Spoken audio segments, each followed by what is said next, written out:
Tapos ulam natin is to. Sap-sap na daing. Tapos suka. Isal-sal pa.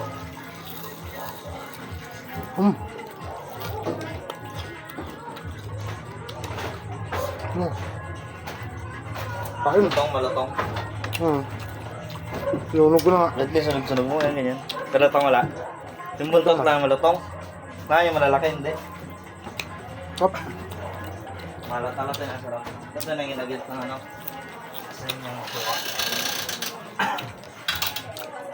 Nilakan ulam namin ba? Wait. Huwag ng ulam, no? Hirap ng ulam. Mga danggit mga sa bahay, mga ba doon. Sa riso. Yung tiraso lang na yan. Pag wala-ulan, ginawang. Naipon-ipon ka mga daing-daing yung bahay. Wala-ulan. Magi lang katapat ng balat.